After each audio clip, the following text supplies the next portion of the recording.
Ini dulu bagus, tercantik, tapi sekarang bengkok seperti ini. Dia bilang, wah ini adalah kutukan. Apakah selama ini ada perhatian atau kurang?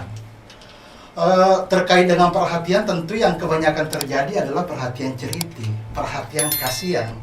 Padahal bukan itu yang kami butuhkan. Yang kami butuhkan adalah pemberdayaan. Saya berhenti sekolah, Bang. Saya berhenti sekolah pada umur 9 tahun itu. Bisa menularkan kepada orang yang lain atau bagaimana? Penyakit kusta itu adalah penyakit menular dan paling tidak menular. Oke, assalamualaikum warahmatullahi wabarakatuh. Selamat kita pada selama. Kembali lagi dengan saya Iwan Parenta di broadcast Rakyat.News.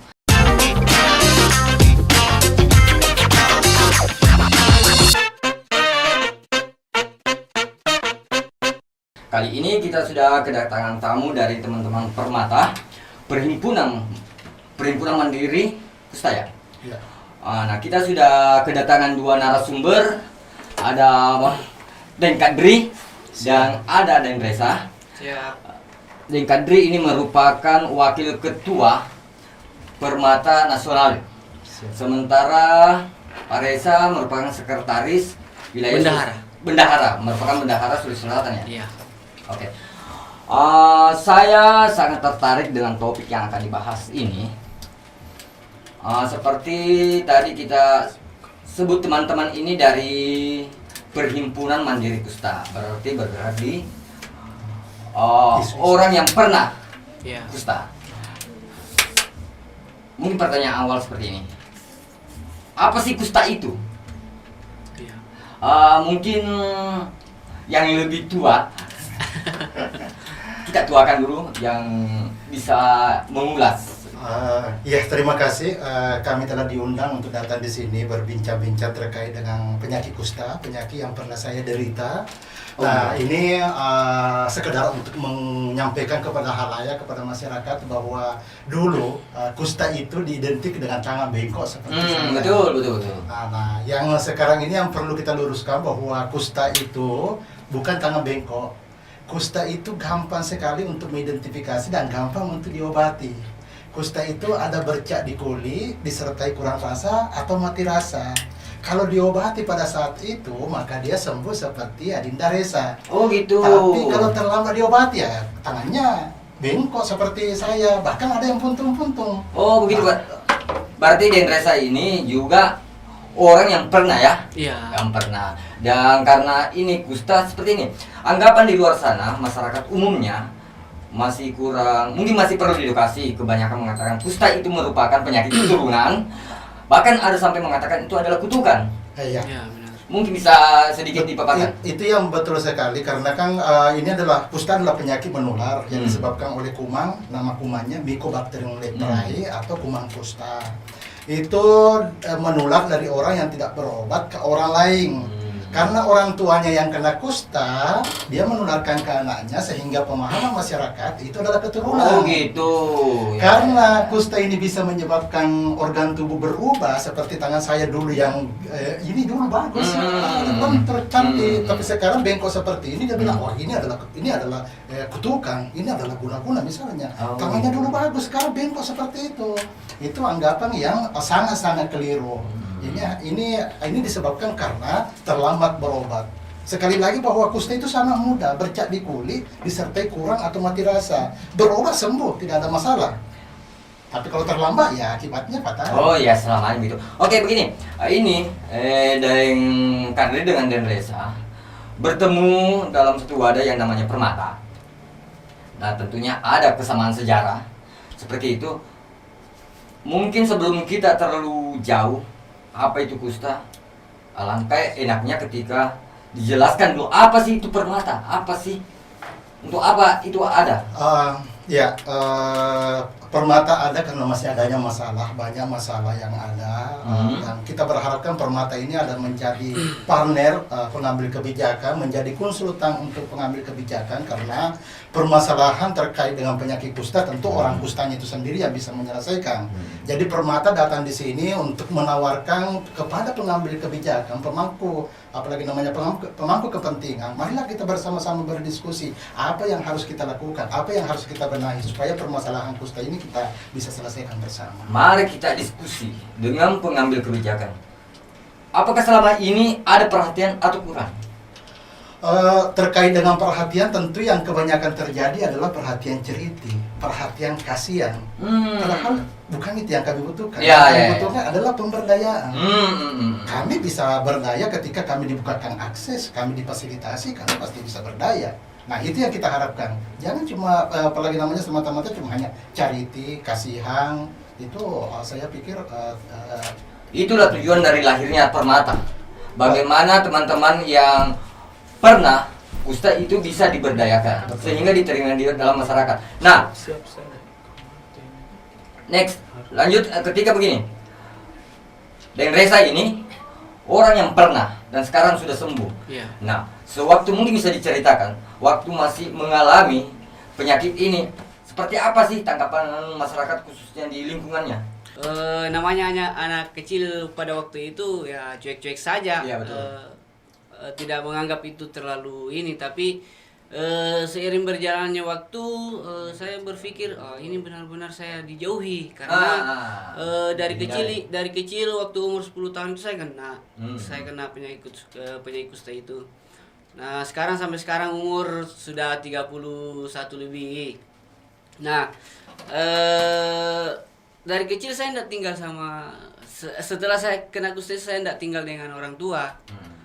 Saya merasa ada self stigma dalam diri saya, bahwasanya jangan sampai saya bergabung tinggal satu rumah satu atap dengan orang tua itu saya bisa menularkan kepada orang tua saya atau tetangga-tetangga saya. Tapi setelah saya beranjak terus gabung dengan yang Permata ini, ya saya mulai banyak belajar bahwa begini kusta ternyata tidak menular. Ternyata ini bisa diobati. Bisa diobati dengan apa yang dikatakan tadi Pak Kadri itu, awal mulanya bercak putih itu ketika ada bercak putih seperti panu di badan itu segera periksakan ke puskesmas karena mungkin itu bisa jadi itu tanda awal kusta. Nah, kalau cepat diobati seperti Pak Kadri tadi katakan, cepat diobati itu akan sembuh seperti saya, tidak ada kerusakan organ sama sekali. Tapi yang jadi masalah itu dia kalau terlambat ditangani sama petugas kesehatan itu bisa menimbulkan kerusakan organ seperti itu ya. Begitulah. Oke, dari umur 10 tahun sudah mengidap ya, mungkin bahasa seperti itu. Mengidap kusta. Bagaimana di lingkungan pendidikan?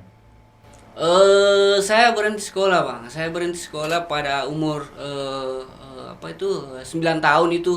9 tahun sudah ada tanda-tandanya karena orang tua saya kan merantau ke Makassar. Saya asli Goa.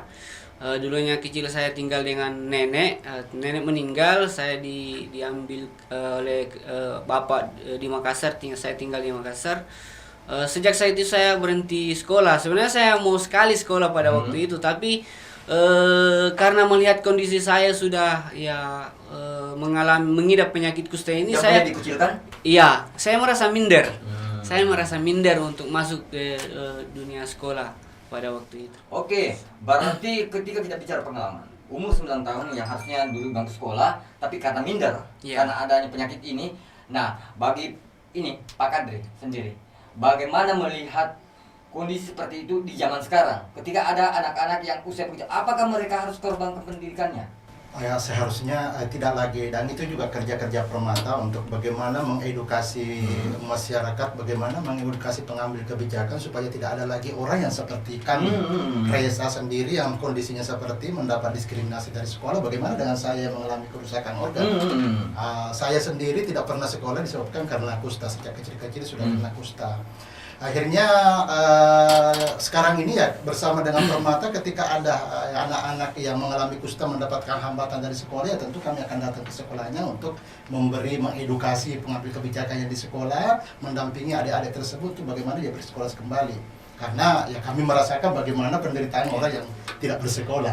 Oke, Permata sebagai lembaga yang mewadahi teman-teman yang pernah kusta. Nah, kalau di Sulawesi Selatan, khususnya di Kota Makassar itu ada berapa jumlah yang terdaftar di Permata? Kalau jumlah yang terdaftar di Permata, yang memang betul-betul real menjadi anggota Permata itu hanya ada sekitar 70-an orang 70 orang. di Makassar. Akan tetapi yang dilayani oleh Permata itu sangat banyak.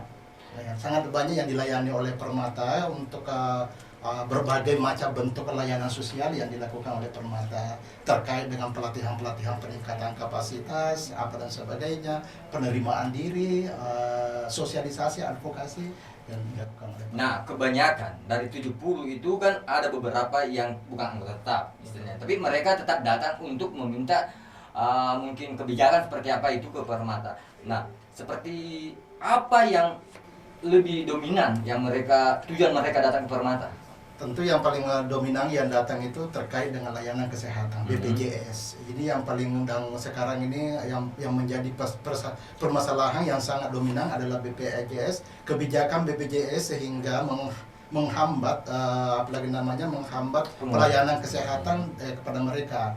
Bagi mereka yang terlambat berobat seperti saya, terkadang ada luka dan luka itu sangat sulit untuk disembuhkan, butuh waktu lama. Sedangkan BPJS cuma hanya memberi waktu 2 minggu dalam perawatan inap. Nah, ini yang menjadi masalah tidak sinkron dengan Rumah Sakit Pustadaya yang harus melayani begitu lama, tapi BPJS yang membatasi waktu pelayanannya. Itu yang sering kita juga. Nah, bagaimana? Ini kan saya kembali ke angka 70.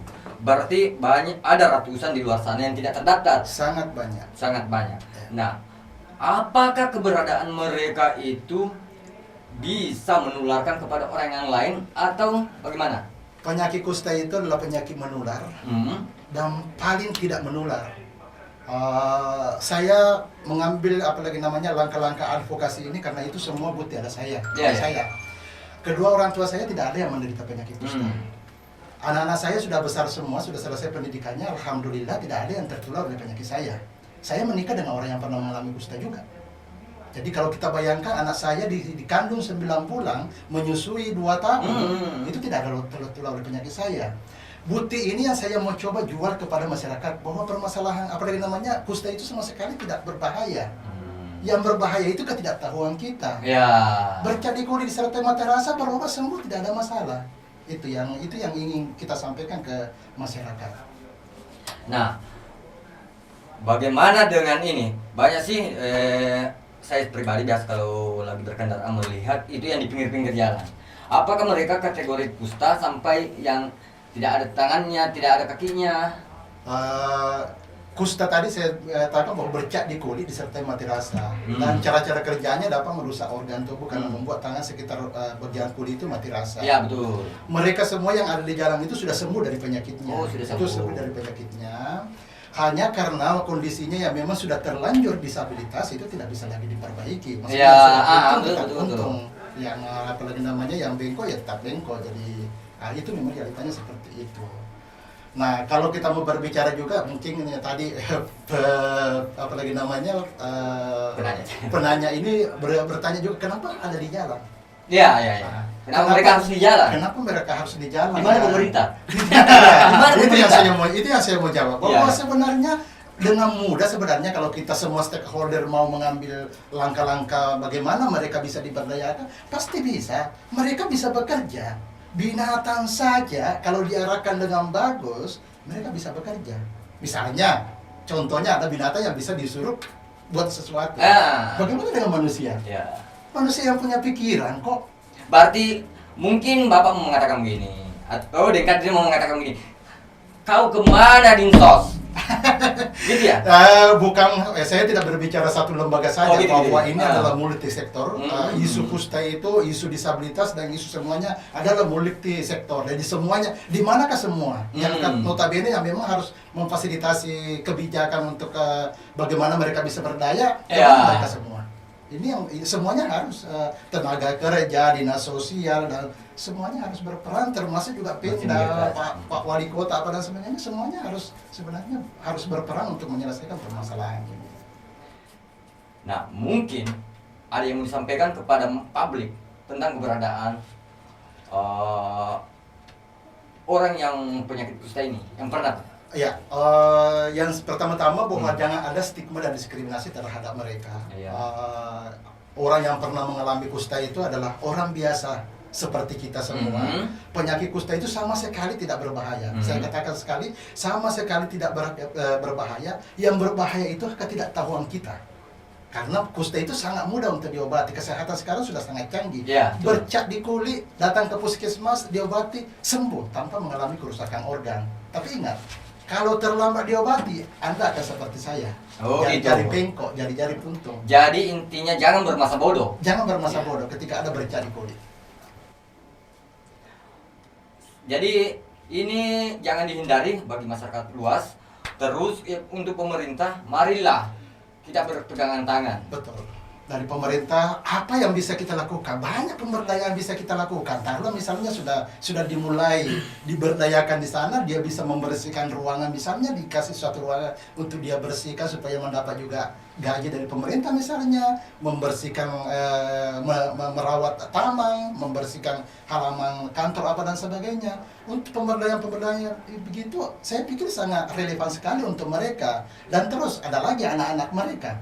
Banyak anak-anaknya kami yang berpendidikan cukup tapi tidak mendapat ruang untuk bekerja di apalagi namanya di sektor-sektor formal, karena mungkin ada stigma di dalamnya, mungkin ada diskriminasi di dalamnya, ada ketidakdekatan di dalamnya. Semua itu terakumulasi dan ini seharusnya menjadi PR pemerintah, itu bongkar itu kalau memang mau melihat orang-orang yang marginal seperti kami dapat berdaya. Jadi selain dari sisi diskriminasi, ada hal-hal yang mempersulit teman-teman yang penderita kusta ini, seperti bergabung dan masuk ke instansi-instansi pemerintahan. Itu pasti ada stigma dan ada diskriminasi di dalamnya. Ya, saya tentu memiliki sangat harapan dan terima kasih di sini Rakyat News yang mau menerima kami untuk berdialog di sini, dan ini adalah salah satu bagian publikasi. Sekali lagi, permasalahan kusta hanya karena ketidaktahuan. Jadi peranan media juga sangat dibutuhkan untuk membantu kami mengedukasi ke masyarakat untuk menyampaikan informasi yang benar tentang penyakit ini. Ini sangat penting dan terima kasih, semoga hal ini bisa kita continue untuk mengedukasi masyarakat terkait dengan penyakit ini, terkait dengan penyakit kusta ini. Kalau Mbak Reza? Kalau saya ya itu dia tadi.